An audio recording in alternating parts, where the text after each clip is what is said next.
In this episode of On Point with Krim, I had the opportunity to speak with Andy Deering, the former CEO of Boundless Geo and now general partner and geospatial project lead at GeoFutures STL, an organization leading the economic development of geospatial technology in the St. Louis, Missouri area. We spoke about a breadth of issues, including the changing nature of deploying both open source and commercial geospatial solutions and the trade-offs of both, and how this has impacted the ability to find qualified technologists that are skilled in both programming and location analytics. Stay tuned for On Point.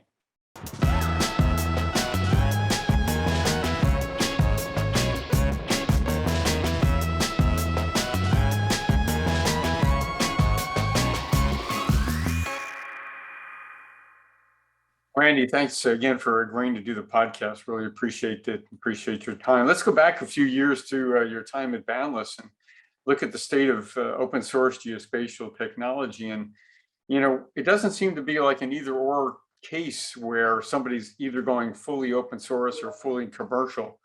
Um, what's your take on kind of the mixed geospatial environment that we're seeing being deployed these days? That's a great question. What we're seeing is exactly what you're saying. Most customers have some sort of a mixed environment. A lot of organizations you still see that were traditionally using commercial software, and non-open source, and if they need to have a specific solution deployed. But a lot of those customers, especially ones that are dealing with heavier data sources or maybe a veracity of the data coming in is pretty, and they need to have different technologies to be able to support that. You're seeing that blend. And I think with technology moving as fast as it is with regards to data storage, the cloud versus on-premise, they just need something that works. And so finding that right mix of, technologies that might scale with what they need, but also have that solution piece at the end, that's where it really lends itself to that mixed environment of saying, hey, you know what, I might want to use open source on the back end to manage the data or to scale and bring that there. But my customers might want something on the front end that integrates in a certain way. And so I've definitely seen that shift. And I think it's been in parallel with the amount of data that's being produced and consumed from the back end and what the customers are really looking to see on the front end. Does that kind of present a push-pull situation where there's a needed expertise in one area and maybe not in some areas, like either, you've got expertise in open source or you've got expertise in big data, and is that putting a strain on the workforce in geospatial today? Well, the workforce, as you're aware, Joe, is completely changed in what we would consider geospatial. The workforce is not, we started seeing it change where you'd have the IT department and then you'd have the GIS department, and they would have to kind of work together. And then as things morphed along, you started seeing a geospatial developer, for example, right, where they could actually program and make some maps or do some data integration work, but they also knew GIS concepts. Nowadays, you have technology companies and groups and organizations that have just a bunch of developers or data scientists that may not know anything about geospatial at all, and then they're expected to, but they're using it as a data source to solve some problem or to produce some product. And that, what they're used to or what they're trained with, is it might be just IT tools, or it might be they're using R, for example, and using some programming around that. They're not using some toolboxes that are already out of the box. They're programming in a certain language but want to bring that data in. So I think the complexion of the workforce changing into it being more, I would say, tech workforce and how they're dealing with these data streams is kind of forcing that, and they're expecting something different when they land into the job, or they're expecting to be working with maybe something like an open source tool, because that's how they work. That's how they do their work. And then they kind of learn or see what tools are out there that might make their job easier. And if there's a commercial tool that makes their job easier, that doesn't break what they've done, then they'll use it.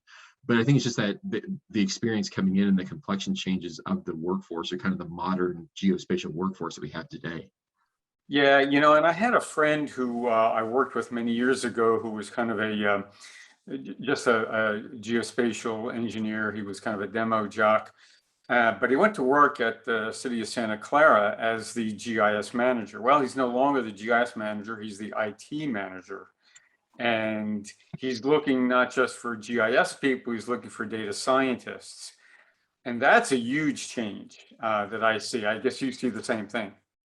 Well, it was interesting as we were, as we've been doing some reports and some analysis here locally on the workforce, the number of jobs, we were starting to look at some just, job openings. And so you'd see some of these job openings changing at the, big government agency here in St. Louis, and that they started having data science jobs or data analyst jobs. You're like, well, that's different, right? It's not the GIS analyst 1 or 2 that they typically used to have.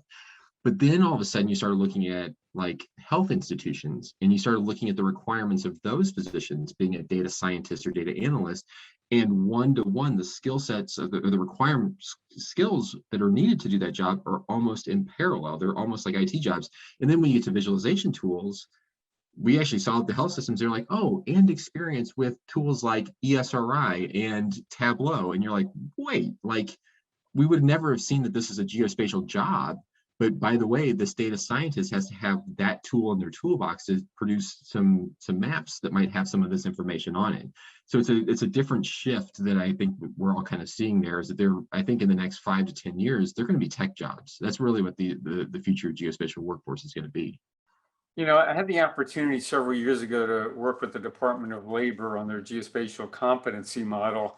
And of course, everything was very, geo-oriented. And now I wonder, just from your comments, whether we've got to change that competency model to include more programming, more, experience with R or Java or Python.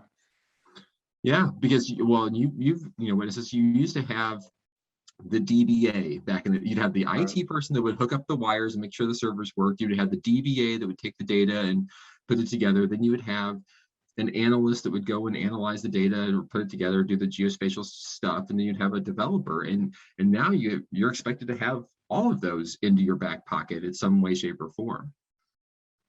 Yeah, so that brings up another interesting situation where we've got new suppliers of technology out there. You see Google with Google BigQuery, and you see Snowflake and Databricks. They're all now, I don't know, forced into supporting geospatial data and technology. I mean, that's a huge change. That's a big step into our world, right?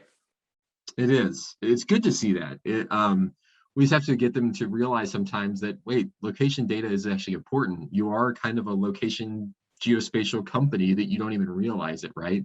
But also getting them to realize, we always hear the adage, and I always kind of go back and forth, that geospatial is not geospecial. But in some aspects, there's some aspects of the science that we come from that you need to have an appreciation or understand some of those models or understand the implications of it. Because if you look at data just as data, or you look at information as information and don't understand the science behind what we do, then you end up having false information or wrong information that gets put together, or you're doing something like, why are you trying to do it that way? There's tools out there that can help support you do what you're trying to do. And so that's where I think this mesh of, we need, and I bring it to like the satellite companies or other organizations that are producing large volumes of information. The IT paradigms have to change. And so these, the organizations or technologies that you're talking about is mainly about either storing or managing or serving large streams of and volumes of data. That's not going to stop anytime soon. And then you don't have people that are analyzing that information anymore. You're building algorithms to extract the good tidbits out of that, right? And so now that locational or coordinates or those sorts of things are sitting in this data, and then you're wanting to actually maybe put it onto a map or do that analysis to do that, then that's where they're like, oh, wait, I don't know how to deal with coordinates, or wait, what's a projection model? And why do I need to figure that piece out? And you're like, well, based on the end result, we need to have you store it this way or serve it out this way or analyze it in this way. So it's good to see that problem finally coming together, because I think that's going to light up more geospatial opportunities that are out there that have never just been exposed before, hopefully. Well, so let's take a slightly different approach then. If is it necessary to teach somebody how to think spatially? So it's one way, it's one thing to process the data. It's quite another to teach somebody how to construct a spatial query in such a way that they're deriving meaningful information from that data. And I wonder if that's a special skill. I used to work for a company that their tagline was thinking spatially. Um, and I don't know whether that's a specialized skill or whether it's just something we do more, maybe more naturally today.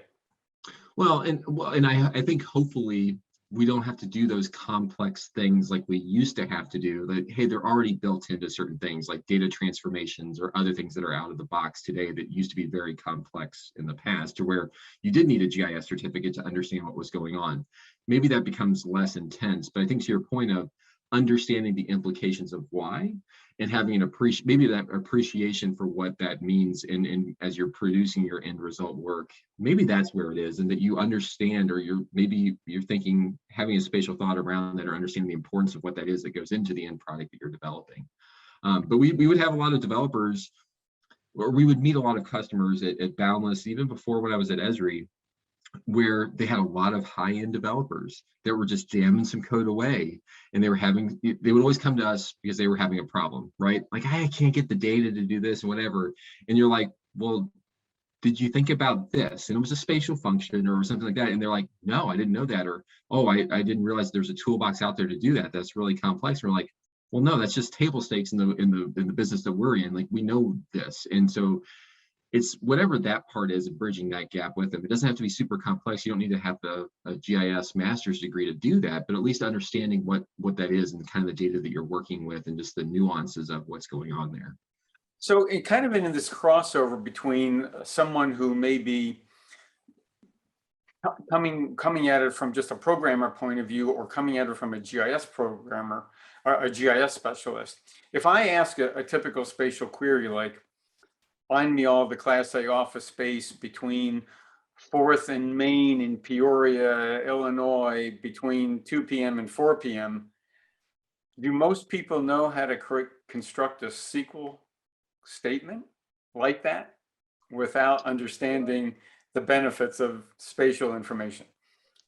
That's a fair point. That's a fair point. Probably not. Or they're probably like, man, let me Google that. Let's see what's out there, right? And then I think going back to the open source piece, I think the cool part is there is actually a lot of information out there on how to construct that on your own. Are they going to make mistakes with it? Yes. But I think to your point, no, they're not going to know how to do that. And unless it's already built into whatever they're using, they're going to have to create that. They're going to be finding a lot of articles around there. We see it all the time of just like, hey, I found this piece of open source code. Does that work? And we're like, it does, but do you know what it actually is doing? Nope, don't know it. I'm like, okay, let's take a couple steps back. Yeah. It's an interesting problem because it's one of those things where maybe if you're a GIS person, you learn this, but if I'm a regular IT person, I may not have thought of it in quite those terms. So I still think there's a bit of an education process that maybe we need to offer to some developers, but it's an interesting challenge. Yeah, and it's that meeting in the middle, because I think us geospatial people, we can also be pretty stingy saying, well, that's really, you need to have a degree on this, you need to have an appreciation for this, you need to be a geospatial person. And I think some of that we have to let go of, some of that saying, hey, there are capabilities that are out there that can do this or normalize this for the common developer or user. But likewise, I think the developers also need to come back in, or traditional computer science or data scientists, and come back and say, hey, this stuff is a little bit different and I need to learn more about that. So I think there's going to be a meeting in the middle between the hardcore traditional GIS people and the tech community. And hopefully that's where the next levels of innovation are going to occur. Yeah. So let me take you to another part of your expertise, which is on the investment side. And what I saw recently, you probably saw too, Planet's going public via SPAC. Interesting development. I think they finally realized they're in the data business and not the satellite business. So I've just been amazed at the amount of money pouring into geospatial, maybe more so than the last 10 years. What are you seeing? Is that new development or? What's And going on? you're spot on, Joe. It's the space is like the new frontier again, right? And I think, some of that is, I mean, we've been doing that for a while. You've seen organizations like Maxar, consolidate and grow, and you've seen, it's been happening over years. But I think people, to your point, are understanding it's data, and the value of this digital commodity that's out there and how much of it can you get is a big interest in it. And they happen to be a geospatial company, right? They're taking satellite imagery, but they're applying it to a bunch of different things. Spire is another great example, and you're going to see more and more of these companies that are sensor companies that are out there. I mean, there's more seed investment going into these companies now more than ever. We just had a company here in the Midwest that won the Arch grants and some early seed stage capital, and they are a balloon company, and they do persistent, kind of monitoring or image capturing over certain areas. And they operate in a different, sphere than the satellites do. But it's interesting, right? As you're starting to see companies and people investing in that because they realize the value of the information product, and somebody is going to see value in that, and there's probably a product or data behind that can be produced. So I think it's interesting though, is from the software product standpoint, in those types of companies and those types of startups, they're not, you have Mapbox, for example, but Mapbox is also a data company to many aspects, right? They're dealing with massive amounts of data, and that's where their value is. And they have platforms for visualization and everything else. But I think it's going to be more interesting is, what does the software business look like? And is it going to follow the same trajectory of investment, or is that more just a tech play and versus a data play? So space is definitely hot right now, and I can foresee it continue to be hot with investment and opportunity, and people are bolting on different new sensors every day. And I think it's not as complex or hard as it used to be to get your satellite into orbit, right? And actually get it up there. There's basically the Uber systems of getting those things up there. So I think it's ripe for innovation. My big question is, will people be able to get the value out of that data downstream, right? It's great that you can capture all this data and it'll be valuable, but are people really going to get the value? Are they going to make better decisions? Are we going to understand the planet better? Are we going to make more informed, new, innovative products downstream with that information? Time will tell on that, which hopefully we see that happen. Well, I think that goes to the heart of the issue, which is, I've often thought that there's way too many pixels out there, right? And not enough information. So are these companies, a Maxar, a Planet, going to understand that there has to be derivative data, derivative attribution from this in order to make it useful, and then monetize that data to create products that are capable of being consumed in whatever it is, BI's tools, GIS tools, whatever. And I don't know, I don't see that coming immediately. I see it down the road, and I don't know what that's going to take, whether it's a better realization that there has to be some financial,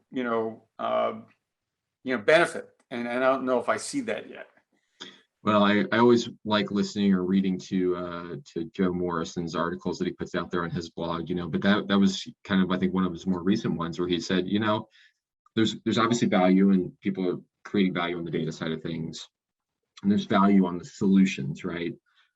Developing an algorithm to sift through that data is not enough, right? You got to get to the real value thing, is how is it going to help me identify something new, get something somewhere faster, or make something more profitable, or whatever those business results or end results that need to be on the downstream end of things, because it's not good enough. And I think even that will come back to the data providers, is it's not down the road just dumping a bunch of data on the loading dock every single day and just leave it and saying, hey, good luck.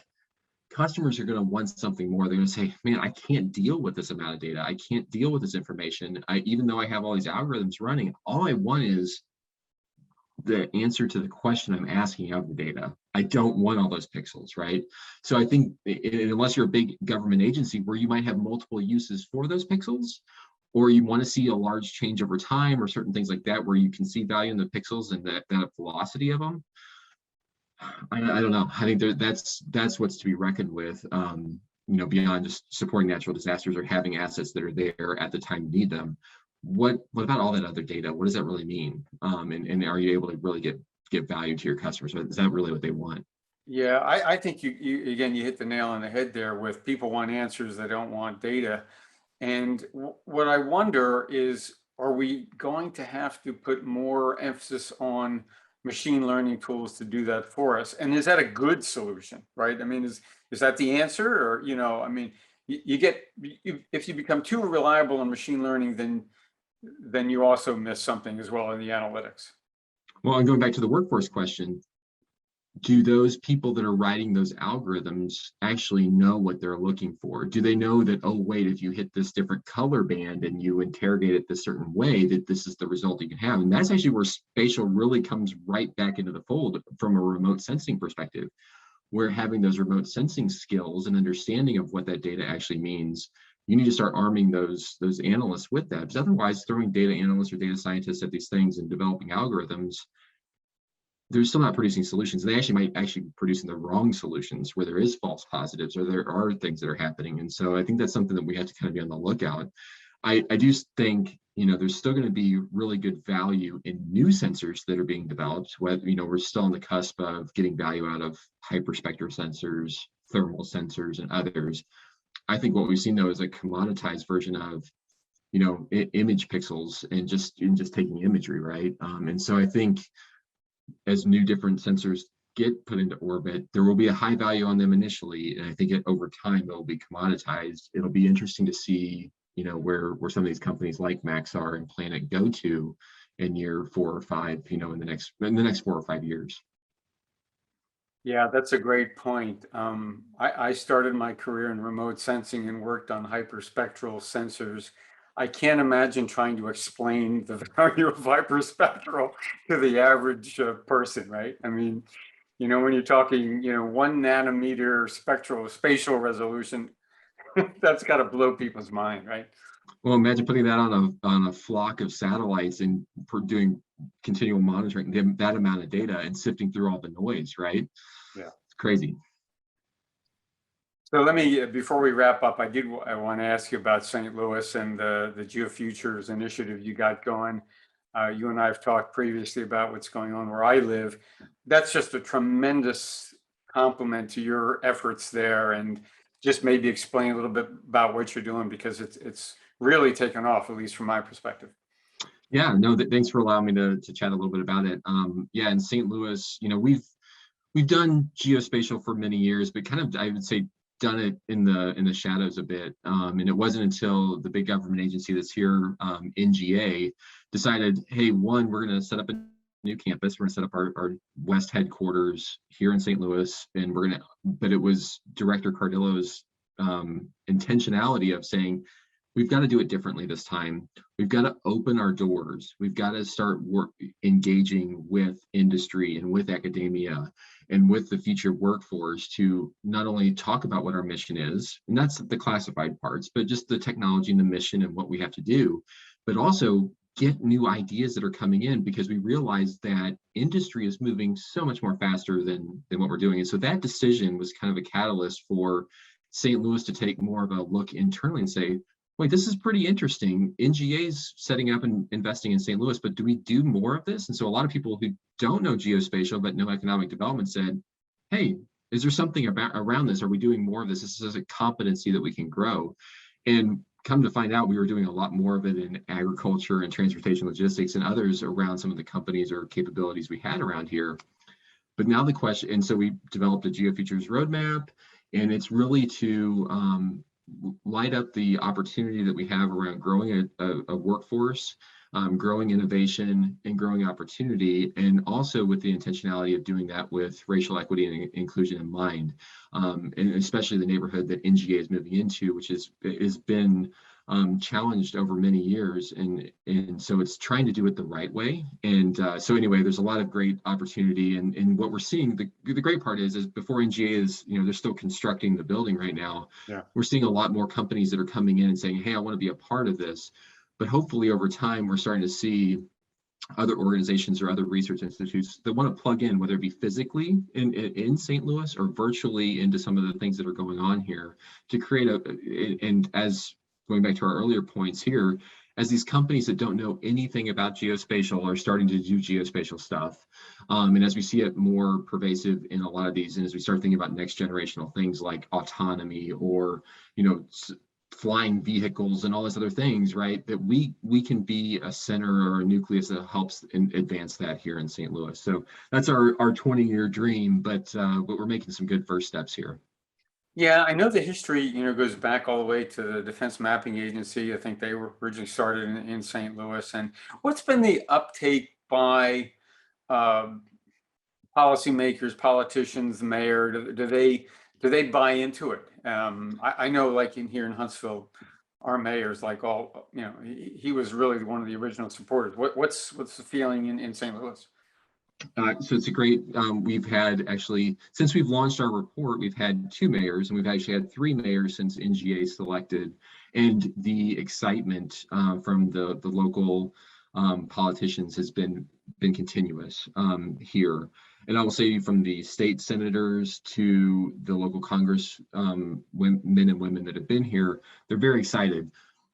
However, they are challenging us to say, what is the future workforce look like? How do we make sure that we're providing benefit for everybody and not just, just a certain, and so that's the part where, and we wrote that directly into our report. It was very intentional because we've got to do it a little bit differently. So that's the only thing that I think we're getting continual emphasis on, and by all of our policymakers is saying, let's be a great example of how to do this throughout the nation, right? And to provide opportunity for those that have been disinvested in many years. And so we've got a great first step. There's great workforce programs that are already going on. Many of the MACs are, basically published and said, hey, we're going to create our diverse workforce and opportunities in St. Louis. We want to build that there because there's programming that we can connect to do that. So, but then on another angle too is, we also have the universities. The St. Louis University is, next week they're holding their Geo-Resolution Conference, which is great. And it offers a great opportunity for students to see and experience what is this industry that we keep hearing things about. Like, we might be sitting in the political science department, but I hear about geospatial. What is that, right? And so it provides opportunities for industry, academia, and researchers to come together and talk about it. So we've had a lot of great success so far, but it's got to be way bigger than what it is today, and figuring out how we grow it beyond just NGA. Because if it's just NGA, they've been our foundation, but it's got to be bigger than that and connecting in some of the other assets that we have here. Yeah, I agree with it. Well, yeah, that's fantastic, Annie, and thanks for providing the overview. And so let's leave it there. And again, congratulations on the success, and best of luck down the road. Fantastic. Thank you, Joe. Thanks again for joining us on another On Point with Carem. And don't forget to subscribe where this podcast is posted, whether that's Apple Podcasts, Google Podcasts, Spotify, or YouTube. And if you like today's podcast, please leave a comment in the comment box. Join us again for another episode of On Point with Carem, where we'll get on point.